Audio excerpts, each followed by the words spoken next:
Hey guys, how you going? In this video, I'm going to be showing you how to wire up your own DIY 12 volt system.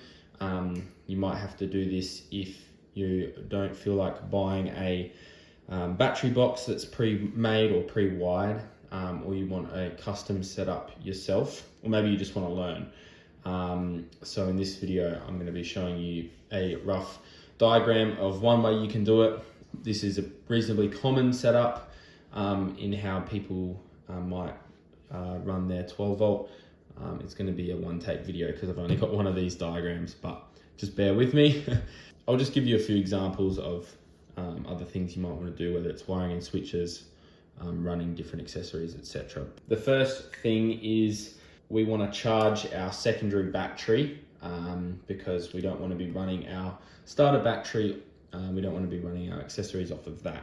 So this is why you make a 12 volt setup. There's a couple of ways you can charge it. It's off of your starter battery or your alternator, or you can also charge it via solar as well.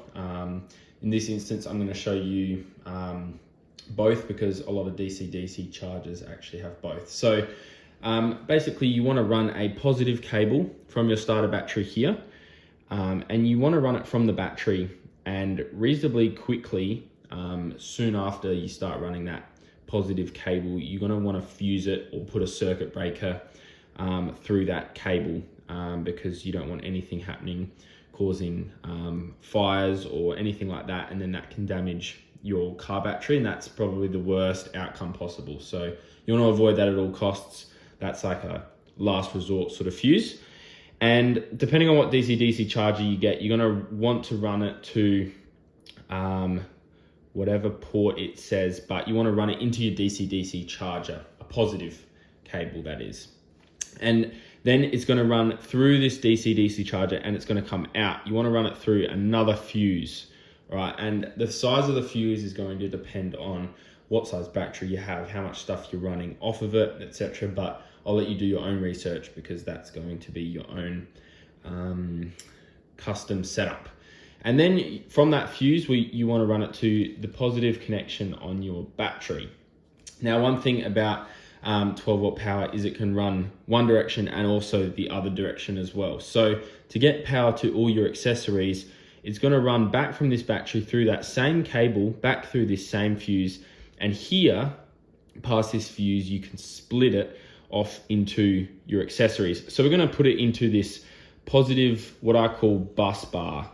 And this is kind of just like a little eyelet or bolt, which is going to hold positive power, and you can tap into that bolt for any positive cables that you need. Now, your negative from your starter battery is going to travel all the way over to a negative bus bar. All right, so this negative cable we'll just feed it behind the DC-DC for the purpose of this video. Behind here, you can just run it to this bus bar like that. And all our negative cables are going to run to this bus bar. Negative is the easy part. All right, same with this negative here.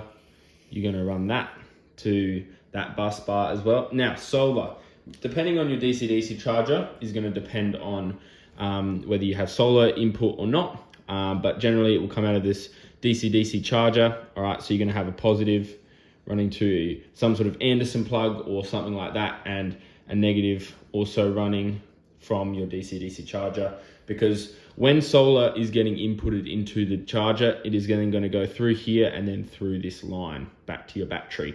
All right, so these are your two ways of charging your second battery. Now, running accessories. This is a working setup. However, it's no use to us unless we can run accessories off of it. So I've got a few examples here. Firstly, you're going to want to run a fuse box off of this bus bar. And this is lower size in fuses. So you're looking at your 15 amp fuses, your 20 amp, your 25 amp fuses, things that are going to run accessories like lights, fridges, different 12 volt accessories. Okay, so now let's say you've got a couple switches like these three switches here. These three switches are going to have two positive terminals on them, all right? And one of them just needs to piggyback off of all the switches and tap into one of your fuse sizes. Depending on what you're going to be running through those switches, though, will depend on whether you can piggyback them or not. Say if I'm going to run something like a fridge which is going to draw more amperage off of one switch, so maybe off of this switch, and I'm then going to run something like a pie warmer off of that, and then a 12 volt coffee machine off of that one, a 15 amp fuse isn't going to be enough. So perhaps it's better off just running this one switch to a fuse, this one switch to a fuse, and so on and so forth. All right. Now there's two positive terminals on switches. All right. And the other positive is for your accessory. So say we've got a light like this one down here. We want to run our positive to that switch. All right. And what that's going to do is when we switch the switch, it's going to turn the light on or off. All right. Same as this pump, for instance, down here, there's going to be a positive from the pump to that switch. All right. And now that accessory is connected to that switch. But these accessories still have a negative cable. That's simple. All right. This negative cable can just run all the way back up to this bus bar. Same with this one here, all the way to this bus bar. Super easy. Okay. Now, say we want to run a fridge, but we might be coming in and out of wanting the fridge in the car, out of the car, etc.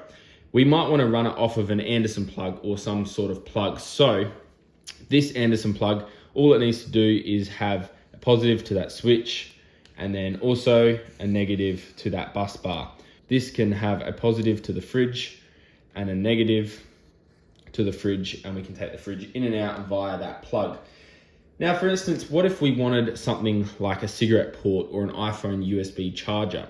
These things are going to need power all the time, so that's why they have a positive and a negative on them all the time. Also, quite easy, all you need to do is run a positive straight to your fuse box, all right, and a negative straight to your bus bar.